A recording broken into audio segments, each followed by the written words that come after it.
Geometric sequences, part 2, example 3.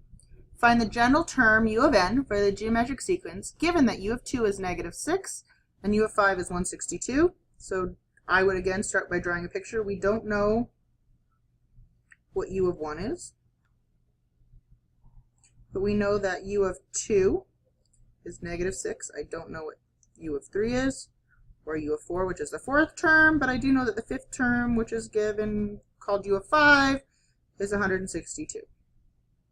Notice that they get large faster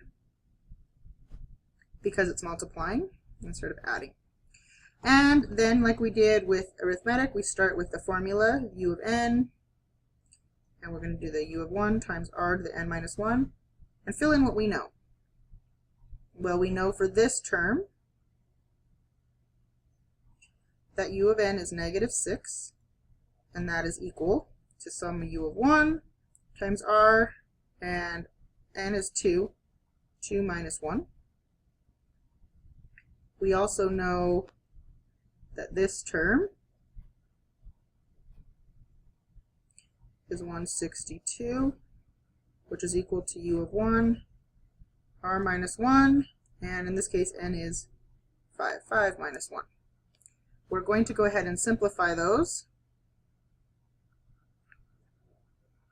and say that that is -6 equals u of 1, r to the 1, because 2 minus 1 is 1, and 162.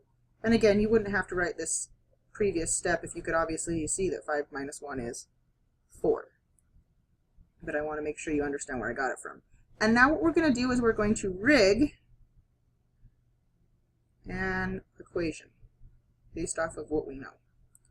And this will simplify.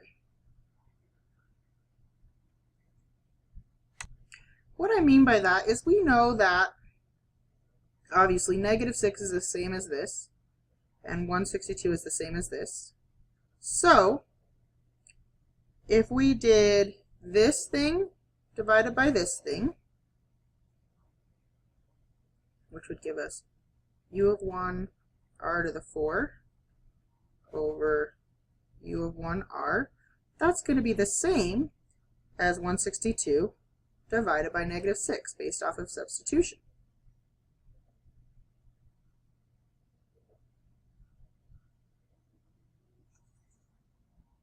And now we will just cross multiply.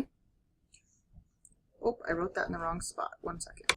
Okay, I had to pause the video because my phone rang and wrote something in the wrong spot. We are not going to cross multiply. Instead, we are going to simplify. And notice what happens. I always put the one with the biggest exponent on top. That's important.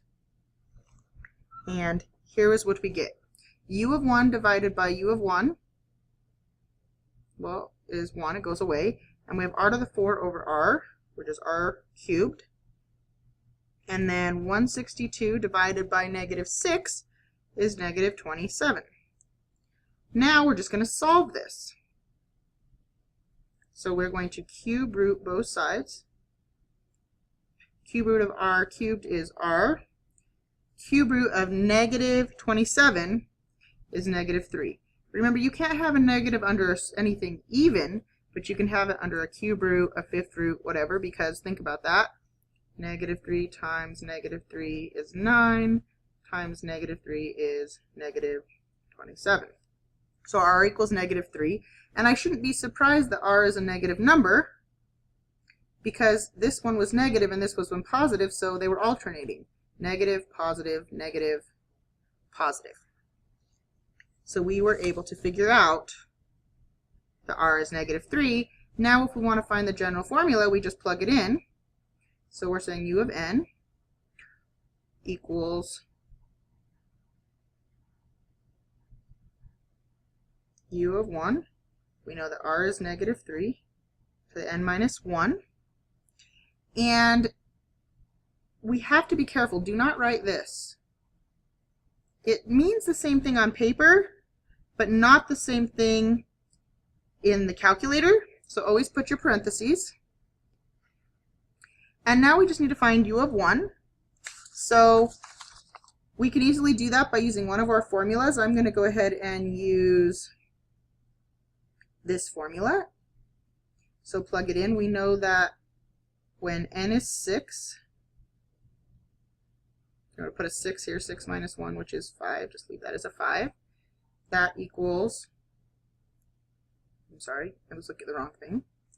When n is 2, 2 minus 1, which will make that a 1.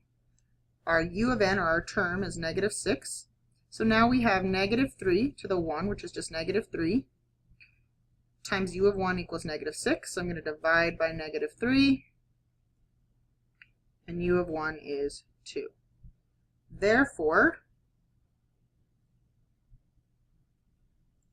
our final formula is u of n, put the pieces together, times 2 times negative 3 to the n minus 1, and you would be able to check and see what this term is, make sure this is negative 6, etc.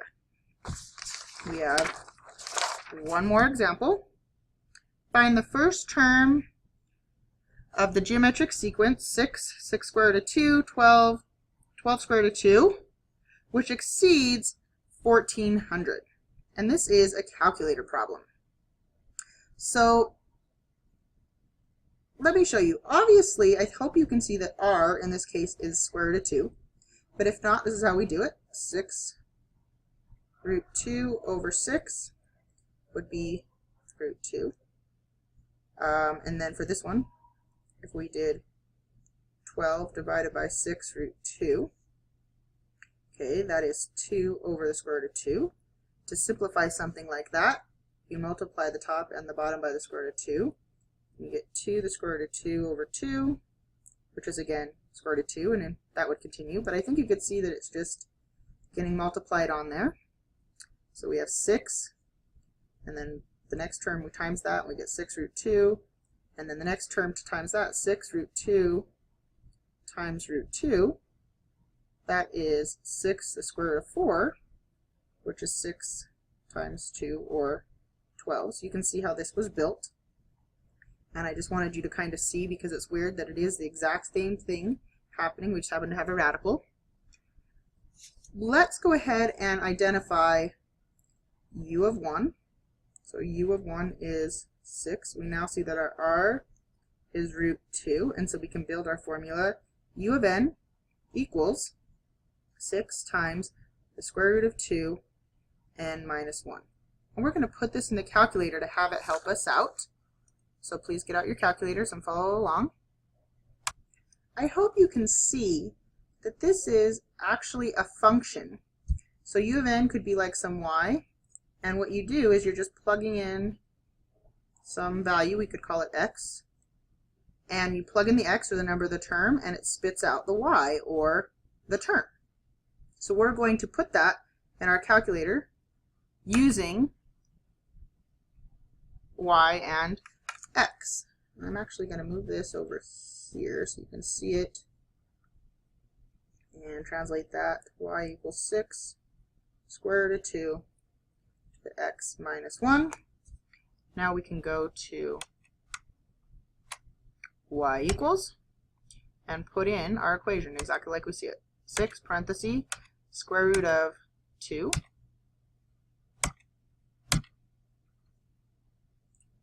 and we're going to raise that. Mine, you have to do the caret and then parentheses. I think the newer one, you could just do the caret and it'll move you up into the superscript. Okay, we have that. And hit graph. Okay, the graph's going to look a little weird, and that's okay. But it is an exponential. And now this isn't correct because it's putting in fractions. We're only going to put in whole numbers. N is 1, N is 2, N is 3. But that's okay. Now we're going to go to second graph or table. And when n is 0, which we don't do, we'd have this. But when n is 1, we get 6. When n is 2, we get 8.48, which let's just double check that. Notice the n of 2 is 6 the square root of 2. So 6 times the square root of 2 is 8.48. So they've just done it, but it's turned into a decimal. Back to the table. So 3 is 12, 4 is that, and we want to know the first term that exceeds 1400. So we can scroll down. I mean, they're going pretty fast. If you had to, you could go to table set and tell it to start maybe at n is a higher number. So we could start at n at 5. So it could skip ahead. So it starts right at 5. And we want to see which n causes our term to exceed 1400. Oh, right here. So 16 is 1086, but 17 is 1536. So find the first term of the geometric sequence that exceeds 1400. That would be the 17th